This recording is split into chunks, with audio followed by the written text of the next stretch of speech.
Eu não sei se vocês perceberam, mas a gente está de várias formas diferentes falando sobre o nosso relacionamento com a gente mesmo. A gente fala, toda vez que a gente fala do outro, quando eu dou exemplos de que duas pessoas diferentes reagem de formas diferentes para a mesma situação, ou situações muito parecidas. Se esse fato objetivo determinasse a forma como a gente sentisse, então todo mundo se sentiria ou reagiria igual para a mesma situação. O que está longe de ser verdade. A forma como a gente tenta justificar as nossas reações, as nossas interpretações como legítimas, etc., quando alguém questiona, é aquela famosa, mas é diferente. Não é assim? Não, mas por que você está agindo? Não, mas é diferente do que você está falando. Assim, é óbvio que é diferente. Claro que é diferente. Mas isso não justifica, não tira a nossa responsabilidade pela interpretação daquilo que aconteceu ou daquilo que acontece. O que a gente está fazendo, resumindo, é avançando no caminho da autorresponsabilidade. De ser capaz de responsabilizar a si mesmo pelos méritos e pelos dissabores da vida. Não que a gente vá ser capaz de evitar certas coisas, porque, como a gente disse, a única coisa que a gente é capaz de controlar é a forma como a gente interpreta as coisas, mas o que acontece, o que a vida entrega pra gente, na maioria das vezes é incontrolável. Mas a forma como a gente recebe as coisas que a vida entrega pra gente pode transformar essas coisas, a mesma coisa, em uma alegria ou em um dissabor. Tanto é que uma coisa muito parecida acontecendo com uma pessoa é um motivo de alegria e para outra pessoa é um motivo de dissabor. Vou dar um exemplo besta. Digamos que uma pessoa ganha na loteria 50 mil reais. Pode ser excelente, pode ser muito pouco.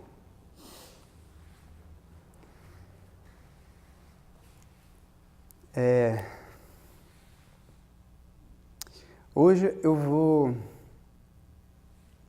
exagerar tudo aquilo que a gente vem falando. Eu vou levar ao extremo isso de interpretação, de autorresponsabilidade. Eu assim, pretendo falar dos inimigos, não só dos inimigos, mas do amor aos inimigos. Da capacidade que a gente tem de interpretar aquilo que acontece na nossa vida, interpretar aquela pessoa que foi o veículo daquela coisa como inimigo ou como um professor.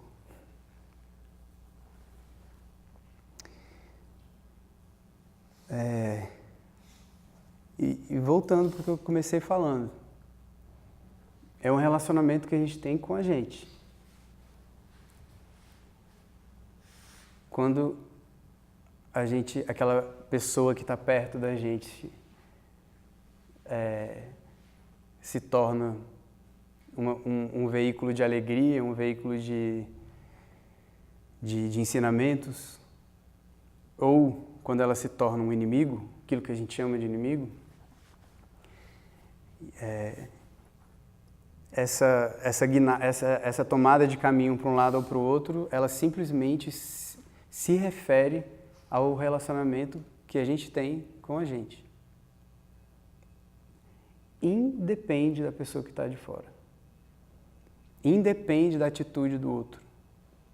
Independe do que o outro resolve fazer com a gente. Independe da atitude do outro, da intenção do outro. Vocês imaginam se a gente dependesse disso? Se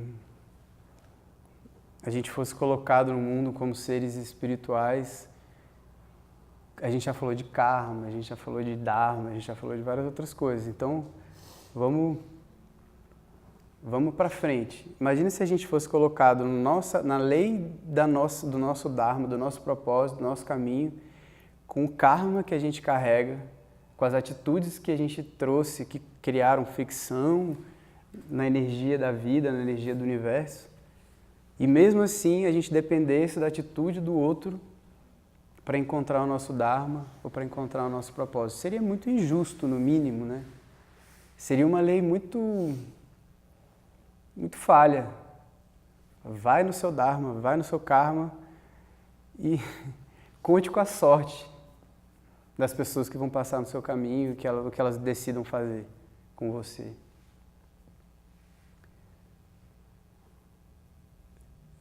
Indo para o final já. O fato é que a conexão com o amor faz qualquer ato ser pequeno, qualquer karma ser pequeno. Qualquer externalização do outro, qualquer ato do outro, isso é uma coisa pequena.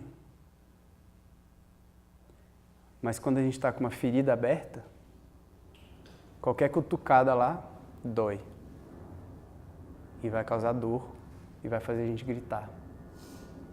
Mas a ferida é nossa. A ferida está em mim. Quando a gente se autorresponsabilizar pelas nossas feridas e pela cura das nossas... ou seja, a gente é autorresponsável pelas feridas, a gente vai se responsabilizar pela cura das nossas feridas. A gente vai parar de colocar essa responsabilidade nas mãos dos outros.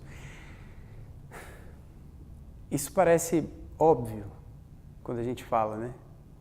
Você está doente, quem é responsável para ir ao médico, resolver a sua questão, se você é um adulto? Outras pessoas ajudam. Mas talvez, se for óbvio para sua mente, melhor ainda, já caminhamos, mas isso não é óbvio para o seu coração, para o nosso coração. A gente põe muita responsabilidade na mão dos outros. Muita. O outro, ele carrega um peso. O outro, aquele que caminha com a gente, perto da gente, ele carrega um peso que ele não é capaz de carregar. O outro é incapaz de resolver as nossas feridas, as nossas expectativas. E a gente é incapaz de resolver as feridas e as expectativas dos outros.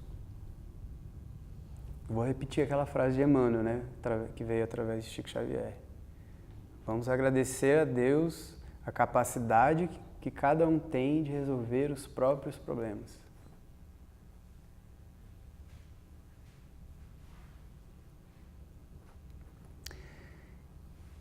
E veja que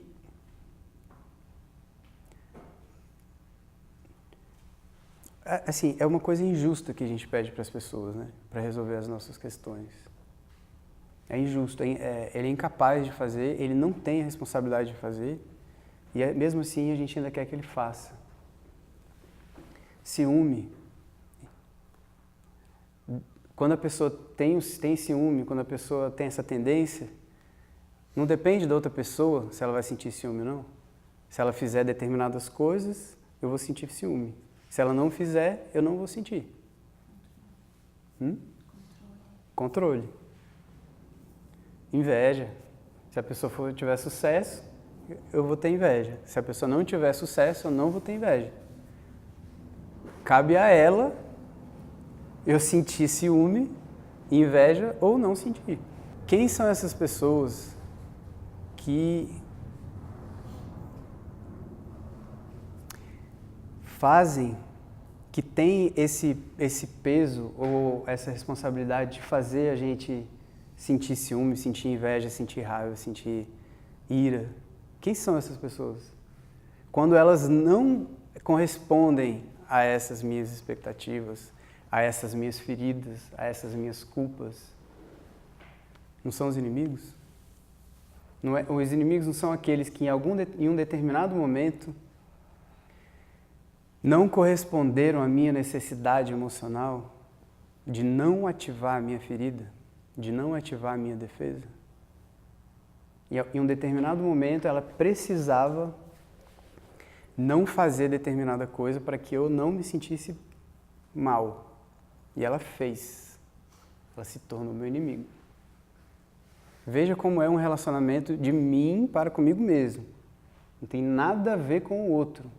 Se naquele momento que essa pessoa tivesse feito a mesma coisa e eu não tivesse essa ferida, não tivesse essa expectativa, não tivesse essa necessidade, eu não ia nem ver o que ela fez. Eu só ia estar preocupado se eu ia estar sendo capaz de amá-la ou não.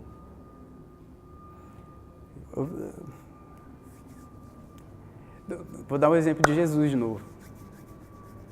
Se Jesus tivesse uma ferida, se ele tivesse uma expectativa, a necessidade que as pessoas não o torturassem, que as pessoas tratassem ele como, assim, com o mínimo, né, de dignidade, se ele tivesse essa, olha só, ele não tinha nem essa necessidade, veja como ele não tinha nenhum desejo. Ele era um espírito iluminado, não tinha nenhum desejo, nem mesmo de ser tratado com dignidade, veja bem.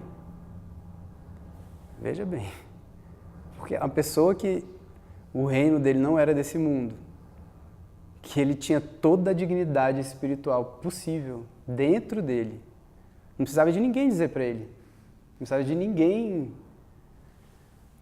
legitimar a dignidade dele. Ele pediu perdão, sabia que quem estava agindo com ignorância não era ele. Eram todas aquelas pessoas ali que estavam fazendo aquilo. Elas não estavam entendendo, elas não sabiam o que faziam. Quando a gente tem quando a gente tem esse tipo de coisa dentro da gente, quando a gente tem uma ferida que está doendo, a gente precisa gritar, não é isso? Quando você bate com a canela no móvel na sua casa, você já experimentou não gritar? Não, dói mais, dói mais, continua doendo. A gente precisa dar uma extravasada, né? Quando a gente tem uma ferida aberta, uma conta do passado aberta, e principalmente quando a gente não tem consciência de que essa conta está aberta, quando a gente não tem consciência de que está doendo, a gente precisa gritar ainda mais, a gente precisa pôr para fora. Só que a gente precisa pôr para fora, só que quando a gente diz para fora, eu estou dizendo para o outro. O nosso para fora, como seres gregários e sociais que somos, a gente precisa do outro para ter para fora e para ter noção de espaço, né?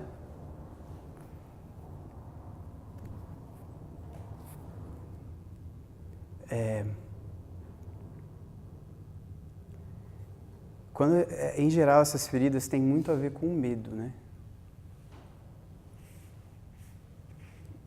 Esse medo, quando eu digo que está doendo, é um medo sempre voltando, te lembrando de que ele precisa existir para você poder controlar, para você poder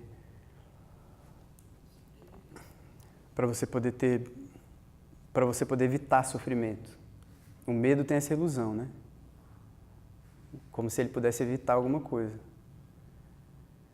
E para que a gente não ouça o medo, para que a gente não sinta a ferida, a gente precisa de fazer barulho. A gente precisa evitar fazer silêncio.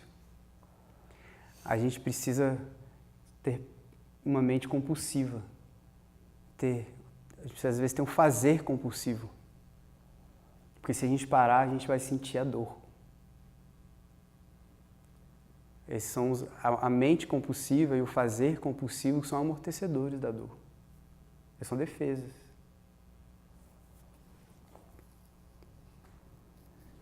Digamos que você tem uma culpa muito grande dentro de você. E a ferida, eu estou dando um nome para essa ferida, a gente está chamando de ferida, estou dando nome de culpa agora.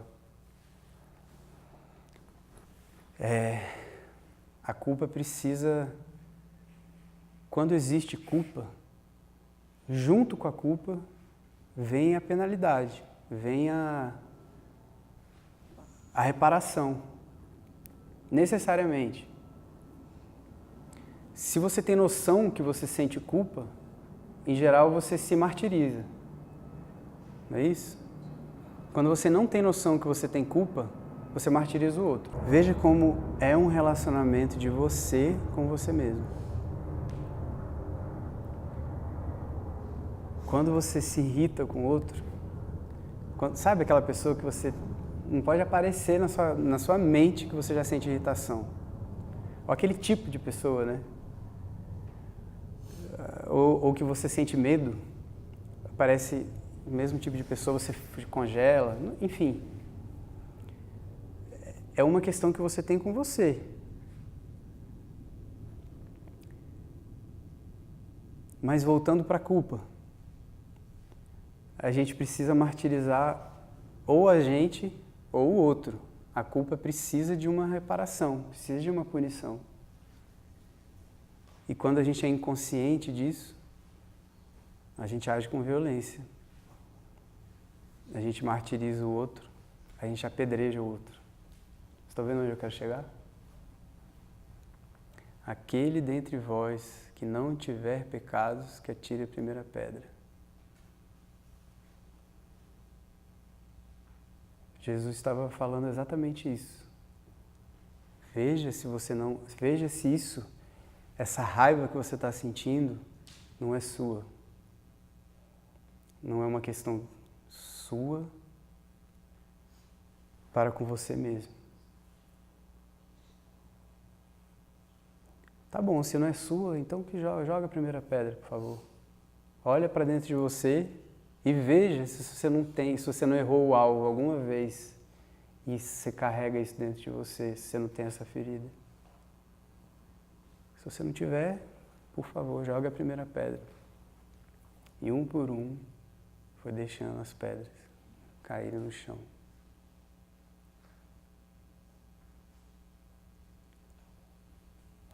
Esse exemplo é muito emblemático disso que a gente está falando.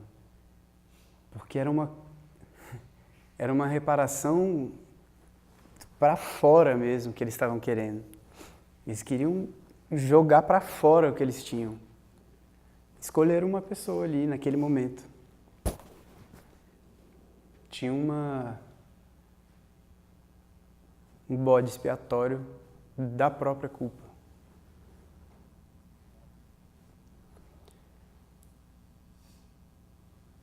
Mas isso mesmo, é um bode expiatório da própria culpa. Algo que a gente faz diariamente. Em sociedade, então, hoje a gente faz muito isso assassinando caráteres, reputações, né? Apedrejando na internet. Nossa, o Facebook virou um excelente lugar para isso. Se você tem um inimigo, você não precisa chamar disso, não.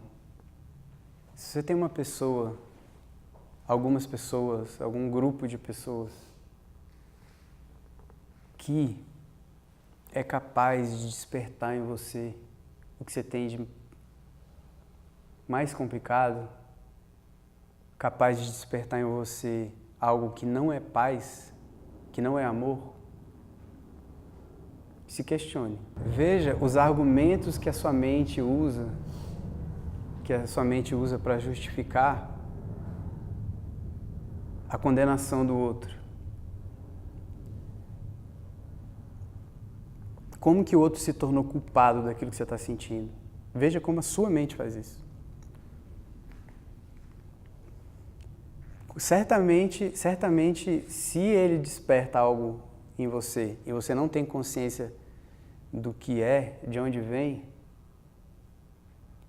a sua mente vai estar transferindo para essa pessoa a responsabilidade daquilo que você está sentindo. Veja as formas como você faz isso, como a sua mente faz isso. Como que ela acusa.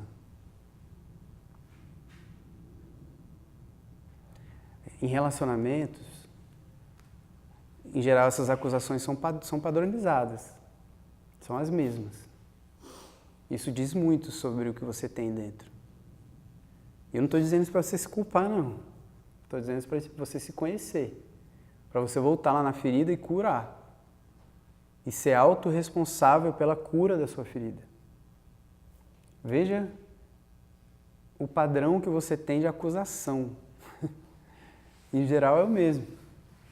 As acusações, em geral, têm a ver com sentimentos padronizados. O outro nunca, jamais é causa de nada que acontece dentro da gente.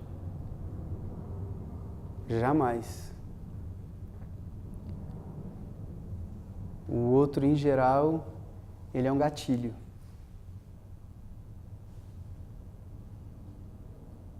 E é por isso que esse outro que gera na gente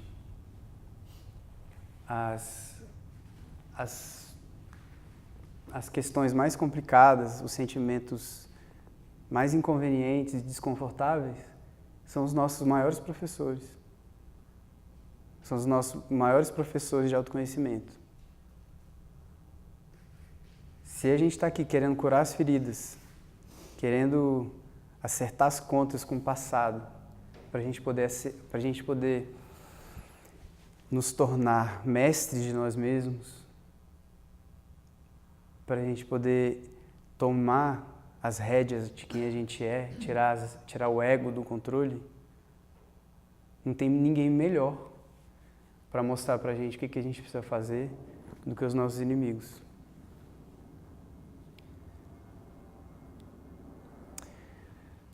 Tem aquela história do monge tibetano que a invasão do Tibete pela China é uma invasão muito despótica, né? Muito tirânica.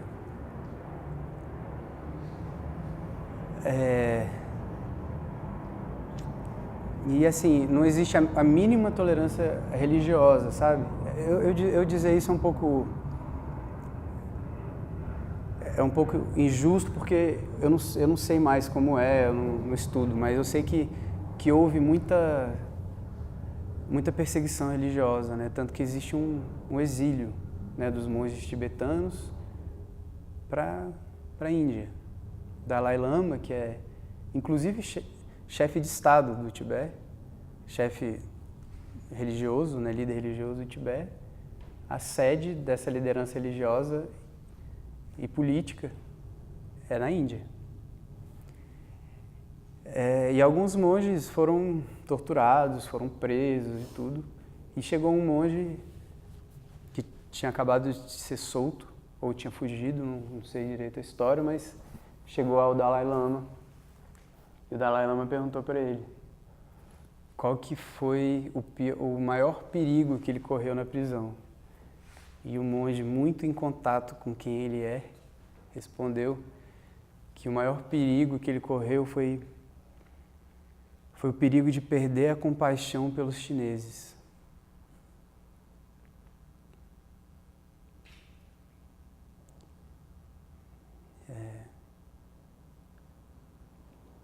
De perder, em outras palavras, as rédeas de quem ele era, de dar as rédeas para o ego. Para a gente virar mestre da gente mesmo,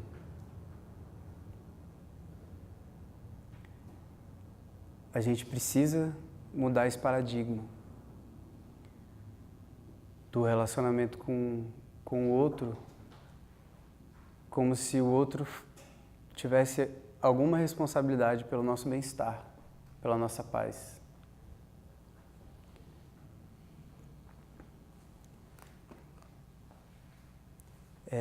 Isso significa deixar o outro livre para pensar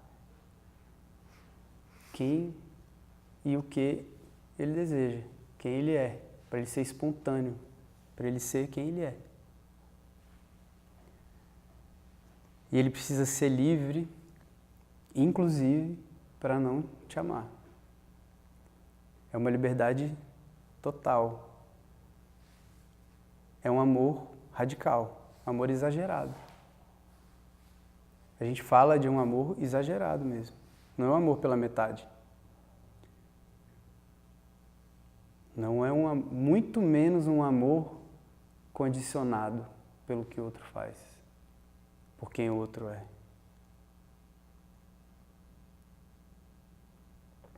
Não existe amor condicionado. Essa é outra coisa.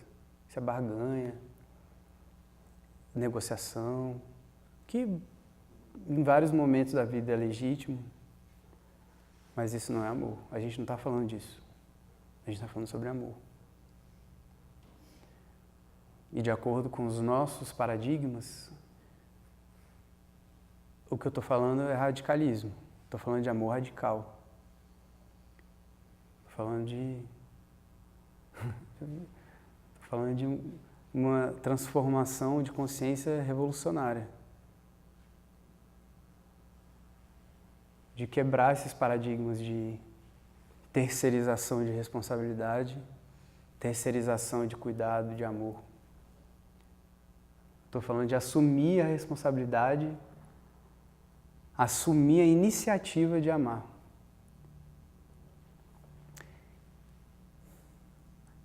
Eu sinto assim que essa ideia não emplacou até hoje, apesar de estar sendo dita há milênios, porque a gente está esperando,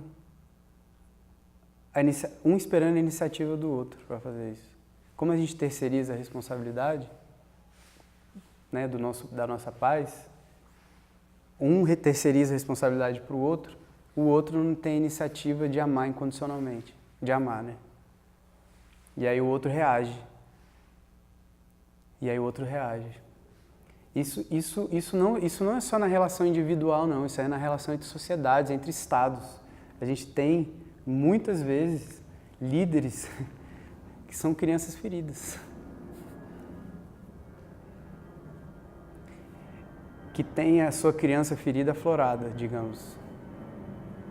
E está lá.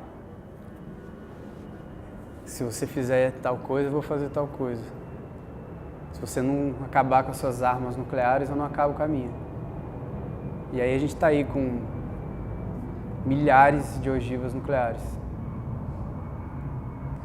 Se você não investir para acabar com a fome e continuar investindo aí na sua produção, eu vou fazer a mesma coisa aqui, porque eu não vou ficar para trás.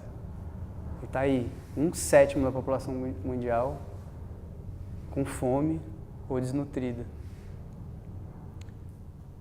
Isso é culpa nossa, tá? Nossa. Não é culpa, é uma responsabilidade nossa, de baixo para cima. Por isso que passou da hora de a gente estabelecer políticas públicas de autoconhecimento. Não tem mais como esperar.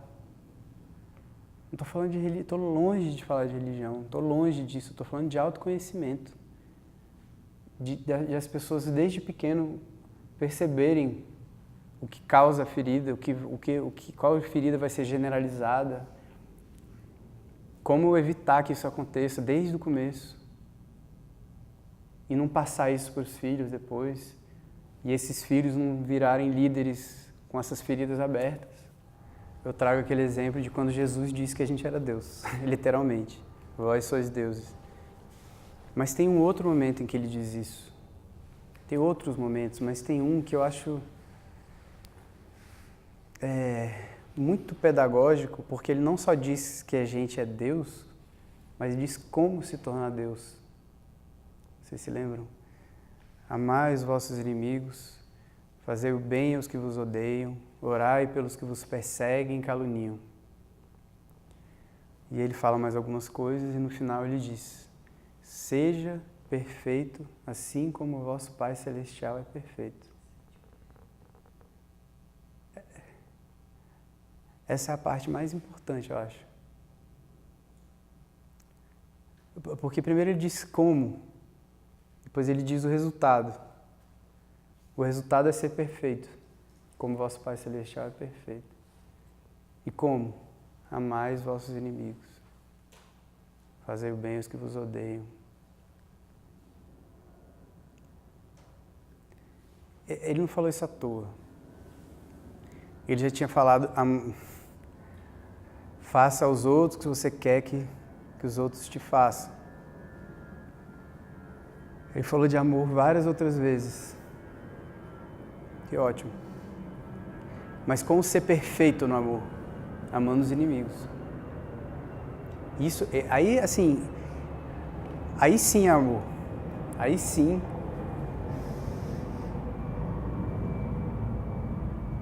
Aí sim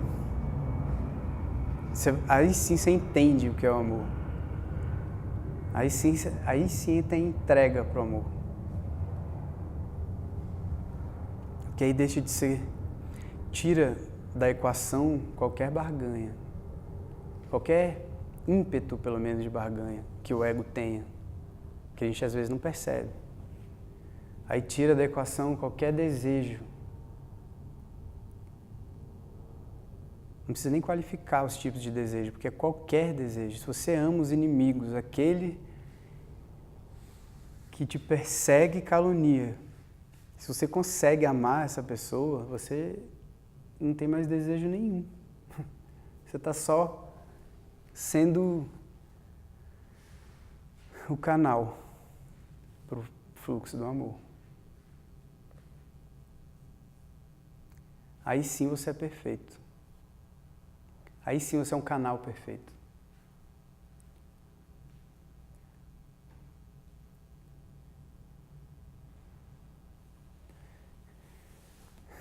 Tem um guru, esqueci o nome dele.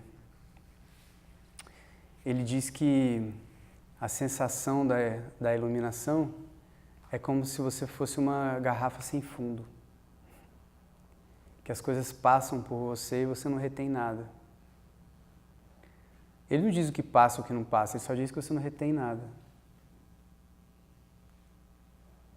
Se é o amor que passa, quer dizer, nesse momento é o amor que passa, né?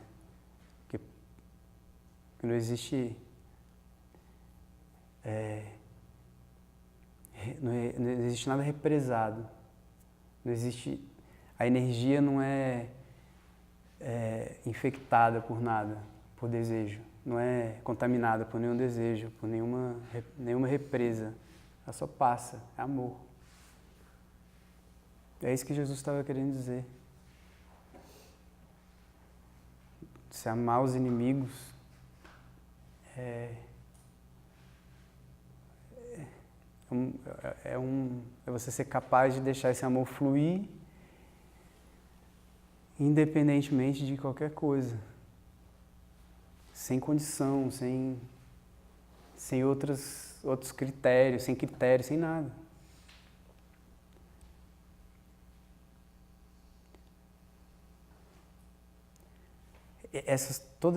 O que eu estou querendo dizer para vocês é que todos esses critérios, essas represas, essas contaminações das feridas, dos desejos, das feridas não, dos desejos. É o desejo que contamina esse fluxo. Porque aí no desejo existe um meu, né? Isso que está passando é meu. Para eu dar, eu preciso receber.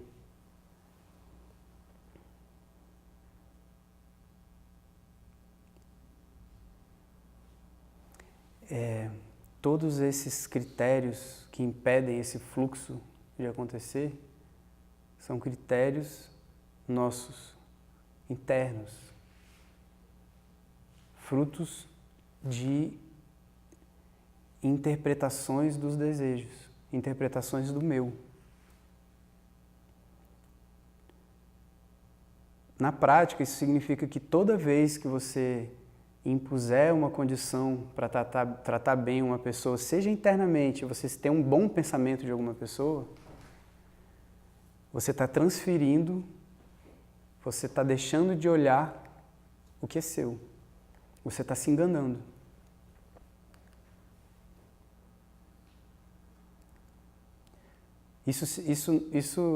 A forma como essa história acontece na nossa cabeça são diversas, mas uma muito presente é aquela de: não, mas você viu o que fulano fez?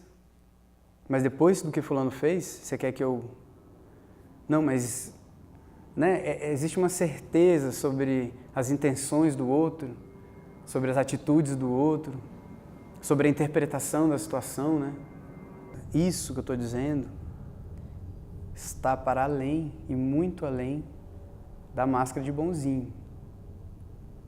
Porque a máscara de bonzinho é também uma barganha. A gente corre espiritualizando-se ou indo atrás desse caminho, a gente corre esse risco de assumir essa máscara do espiritualizado e não sente raiva e ama os inimigos. Mas a espiritualização mesmo é aquela de uma verdade sobre você mesmo, do autoconhecimento verdadeiro. E a raiva tem seu papel também, né? Importantíssimo. Como? A raiva tem o seu papel importantíssimo. Sim. Todos os sentimentos. A raiva tem o seu papel, como tudo que o ego oferece tem o seu papel. Tem o seu papel importante de defesa, de sobrevivência, né, de agir no mundo. Com certeza. Tem o papel de professor. Né? Não é que o ego o ego não é inimigo, ele é um professor. Ele te leva por caminhos. No momento em que você aprende a questionar o ego, a observar o ego, você começa a entender o ego como um mapa.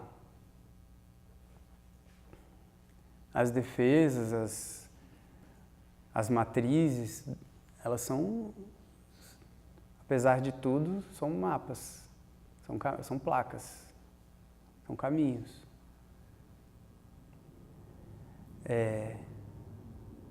E também tem a outra questão que também a gente deve ficar de olho. Uma é a máscara do bonzinho e a outra é o passivismo. Eu não estou defendendo ser passivo. Pelo contrário, estou defendendo ser ativo no amor. Ser pacífico.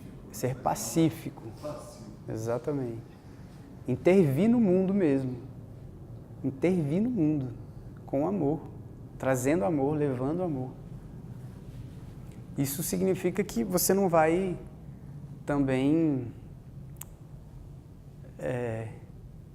trazer aquela pessoa que não te faz bem, aquela pessoa que ainda está equivocada, está na ignorância, para perto de você se você não precisa. Você não vai aceitar golpes. Não é isso que eu estou dizendo. Estou dizendo para você interpretar os golpes de forma diferente.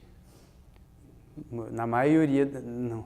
Os golpes são exteriorizações de dor. Nosso quanto das pessoas. Né? Se a pessoa dirige a você um golpe, ela está exteriorizando uma dor dela. Está terceirizando para você a reparação pelaquela dor que ela está sentindo. Não é seu. Exatamente porque não é seu que você não precisa aceitar. Você não vai ser passivo diante da violência. Mas ser pacífico é saber como agir com pacifismo nessas horas.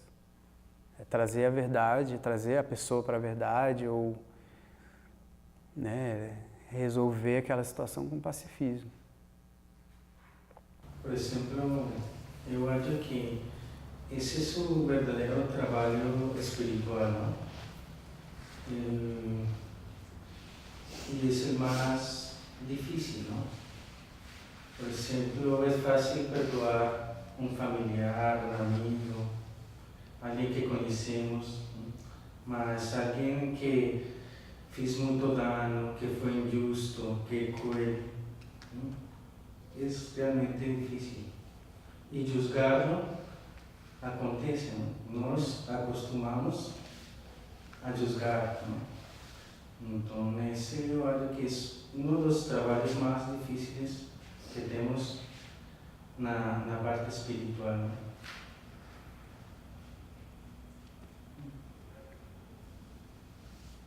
Porque hay una frase, ¿no? El perfecto perdoar es o perfecto esquecer ou olvidar, ¿no? Como é? Pode O repetir? perfecto perdoar es o perfecto olvidar. Perfeito esquecer.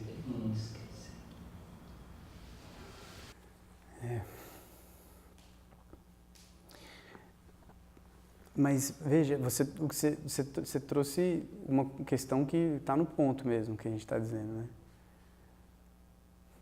Porque é a parte mais difícil, amar os inimigos. Mas digamos que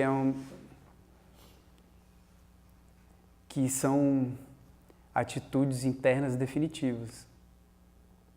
Né? Ser capaz de perdoar aquele que causou um dano grande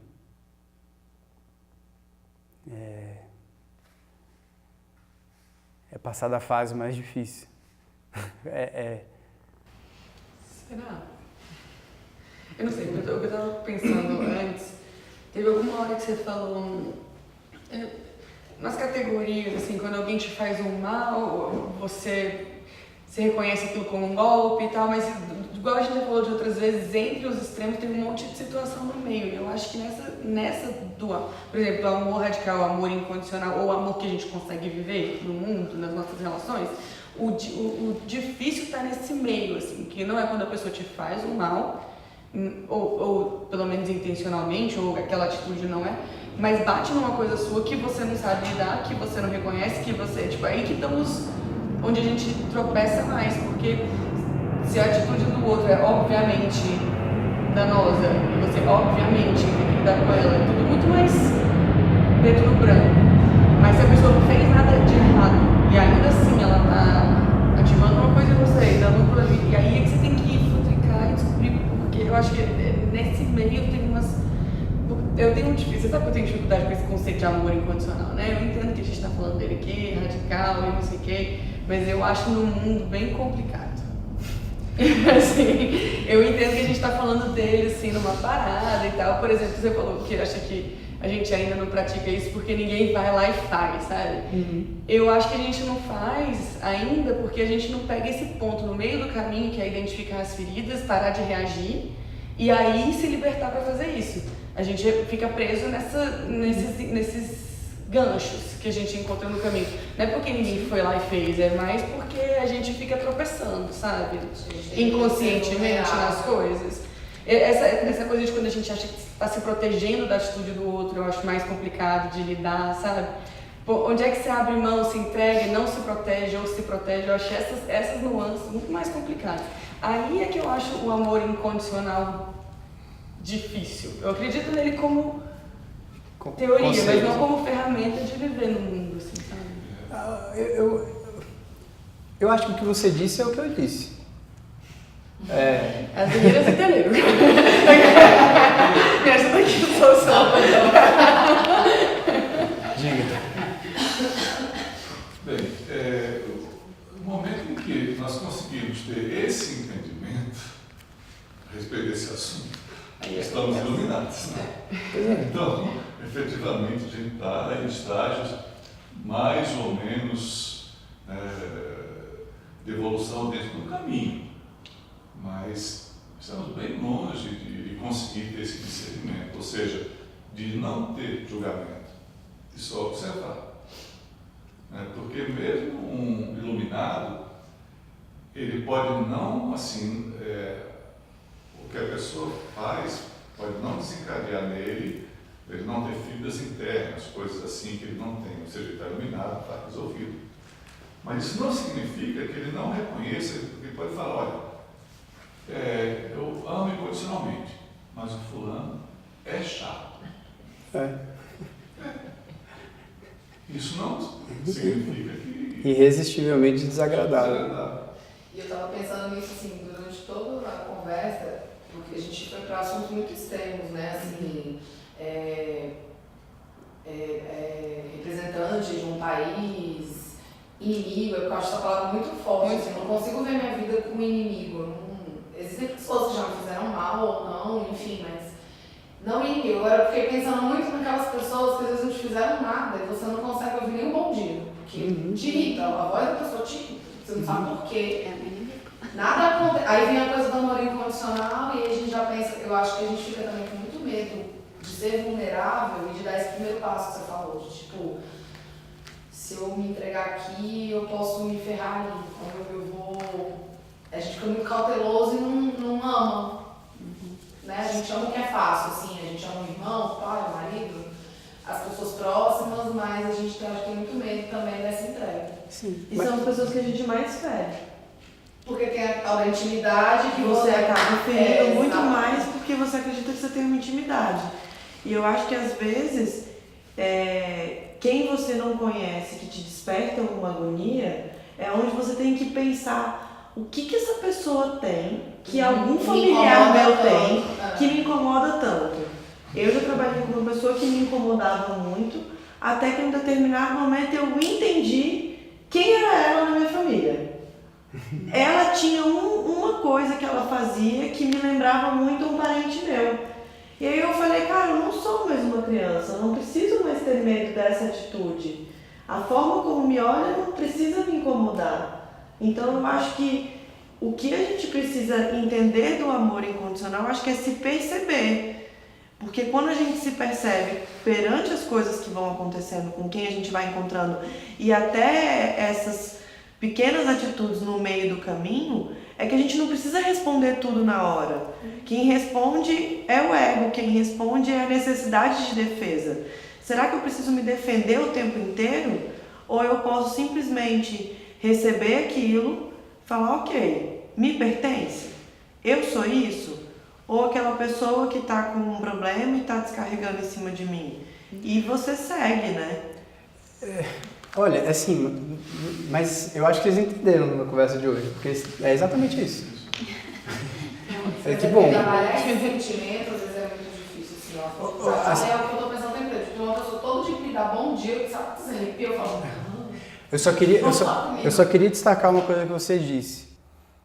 Talvez eu não tenha reiterado isso o suficiente. Quando eu falo inimigo, eu quero dizer aquela pessoa que desperta na gente o que a gente tem de mais complicado. Não é um inimigo declarado ou nada disso. Mas essa é a questão. Porque o ato de amar incondicionalmente, ou amar condicionalmente, ou não amar, é uma atitude individual, é uma atitude nossa. Não depende do outro. É por isso que a gente chama, por isso que fala amor incondicional. Eu não gosto dessa expressão por motivos diferentes do seu, porque eu acho redundante. Amor incondicional, eu quero chegar num ponto em que a gente fale só amor e as pessoas entendam o que é uma coisa incondicional. Se a gente está tendo que repetir isso, é porque existe um entendimento pela metade, eu acho, da questão. Mas olha só, eu sabia que ia provocar isso, essa conversa, e eu fiz de propósito. Porque a gente está tão apegado às nossas defesas, às nossas condições, e por trás disso, para resumir, aos nossos medos, que ouvir falar disso de amor incondicional, de amar os inimigos, de abaixar a guarda, já causa uma ansiedade. Eu imagino que tenha causado alguma ansiedade em vocês, mas eu estou fazendo isso de propósito, porque eu quero quebrar esse paradigma. Eu quero chegar num ponto em que essa conversa não cause nenhuma estranheza. Há um ponto em que isso seja o normal. Porque o normal hoje é se defender. O normal hoje é se apegar ao medo. A usar o medo como ferramenta de defesa. Como se ele fosse evitar alguma coisa. E se desapegar disso, a gente volta no que a gente vem falando. Esse é o ponto. Esse é o ponto-chave para chegar naquilo que você falou, para chegar para ver a iluminação no horizonte. É o ponto em que você se propõe a se desapegar desses medos. Em que você se propõe a falar assim, eu vou dar outra face, se precisar. Se para eu amar, eu precisar da outra face. E se para amar eu vou precisar correr riscos, é isso que eu vou fazer. Esse é o ponto. O problema é que eu acho que a gente identifica como medo, a gente identifica como força, né? Tipo, mostrar que eu sou melhor, que eu posso me defender, a gente vê isso como força, não como uma fraqueza. Exato, sim, a gente vê como um escudo e uma espada. Mas é uma fraqueza. Você precisa levantar a espada é porque você está se sentindo fraco. É porque você está se sentindo inseguro. Se você joga a espada... Olha, eu usei esse exemplo, essa analogia, e essa analogia aconteceu. Jesus ia ser preso e Pedro não tirou a espada e cortou a orelha do guarda. Pedro, embainha sua espada. Quem pela espada ferir, pela espada será ferido. E foi e curou a orelha do... Jesus precisava de uma espada. A gente achando que a gente precisa disso, dessas defesas, a gente está iludido, gente. É mentira. É mentira. Elisa, escuta. É mentira. Você que provocou essa discussão. É mentira. Qualquer barganha é mentira. Pois é, esse negócio de barganha.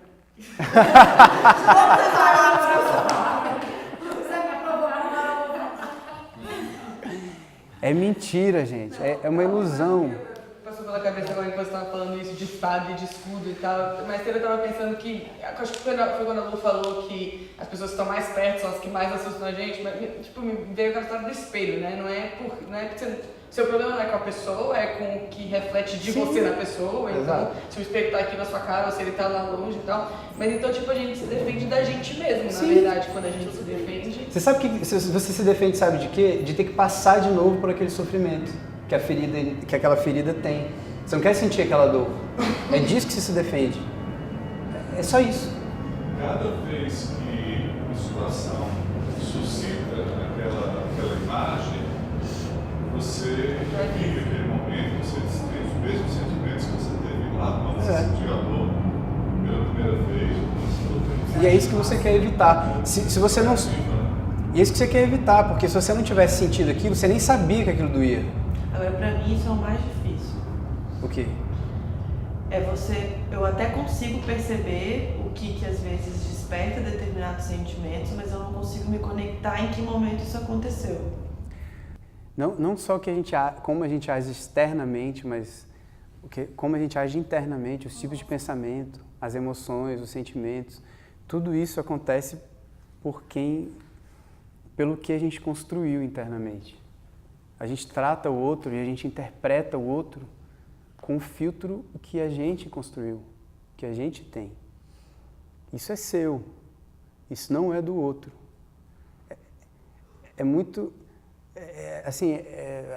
Vocês já devem ter passado por isso e visto uma coisa linda, bela, uma paisagem e uma pessoa do lado falou mal, viu a parte ruim do que estava acontecendo. E você já deve ter feito isso também, enquanto uma outra pessoa estava aproveitando ali a energia. O que acontece é o que a gente tem dentro. Isso é uma coisa como a energia que você vibra, né? Então, tem pessoas que ligam a TV para ver tragédias e crimes, né? Então, Sintoniza, né? aquilo, né? Com aquilo. E tem pessoas que não, assim, não conseguem mais manter essa conexão, já estão vibrando uma outra energia, né? Uma energia de não violência. Você disse que o outro, na verdade, é um espelho. E assim, é a melhor imagem possível para isso. Só que eu vou exagerar mais um pouco também. Hoje é o dia de exagerar. Gente, o outro não existe. Gente, peraí. Somos. A gente é. Cada um de nós está sozinho. Gente, vamos lá, sério. Isso é sério, isso aqui que a gente está falando. No shopping, né? Cheio de espelho, todo mundo passa olhando. Eu falei, gente. Isso aqui é sério, vamos lá. Então, assim, dentro da sala, foi Olha só. horrorosa. Olha só. Todo relacionamento que a gente tem com o outro é baseado naquilo que é seu, baseado naquilo que a gente tem dentro. É o que eu estou repetindo há 1 hora. Se o outro causa em você raiva, você tem raiva. É seu, a raiva é sua. Se o outro causa em você inveja, a inveja é sua. Se você tem ciúme, o ciúme é seu. Ninguém te deixa seguro ou inseguro. A insegurança ou a segurança é sua. Você tem o que você tem. O que você... De novo, Jesus foi capaz de amar naquela situação, foi capaz de pedir perdão naquela situação. A gente fica irritado quando o outro não faz o que a gente quer que ele faça.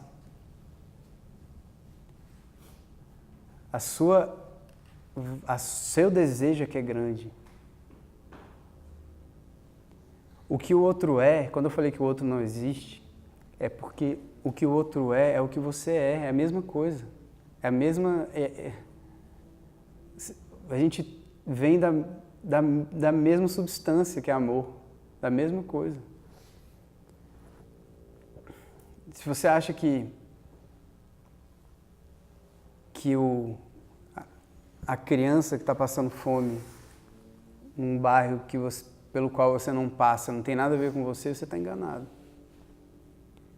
Se você acha que o sofrimento do outro não tem nada a ver com você, você está enganado. Se você acha que quando você machuca o outro e vai embora para sua casa, isso não machuca você, você está enganado. Quando você imputa um sofrimento a alguém, quando você age com violência, porque ninguém imputa sofrimento a ninguém, mas quando você age com violência, você está se violentando, porque o outro não existe. A gente é um amor só, gente. Não existe diferente, não existe igual, não existe...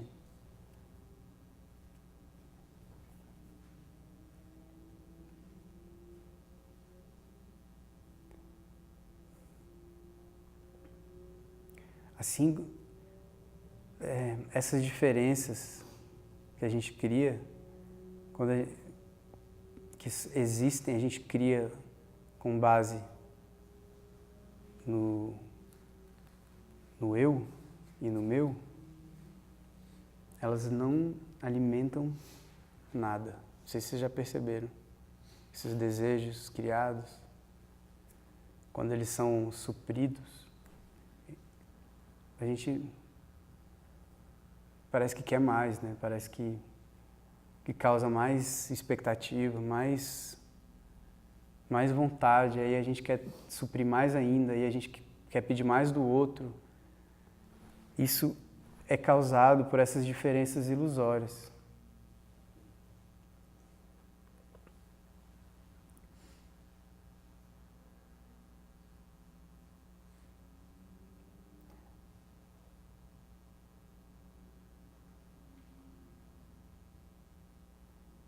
Essa história de eu sou a onda e faz de mim um mar,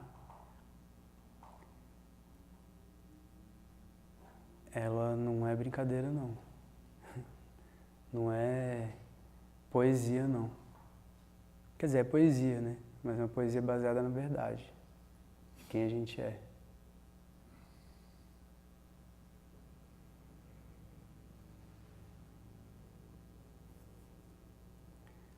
Eu sou a onda, faz de mim o mar, junto com todas as outras ondas.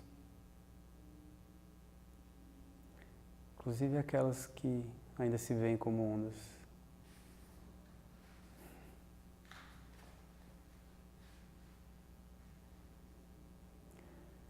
Espero que e peço, né, ao alto que estejamos cada vez mais preparados para amar aqueles que causam em nós, que despertam em nós o que a gente ainda não tem de amor.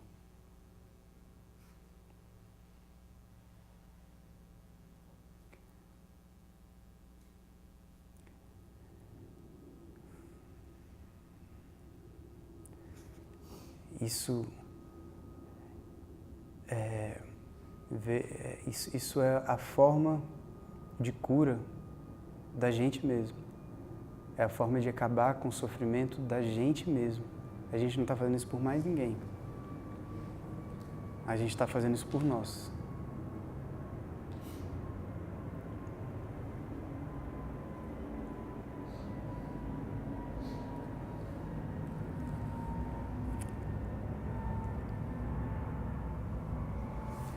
Acabar com os desejos.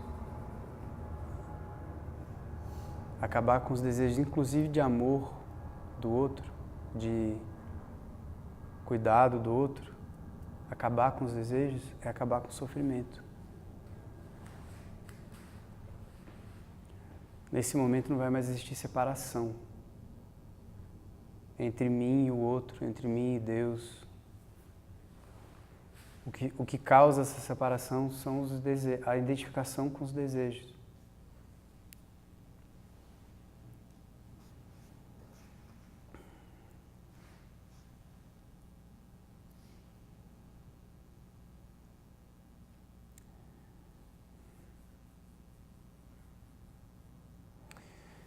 Vamos encerrar? Fazer um minutinho de silêncio. Prabhupada.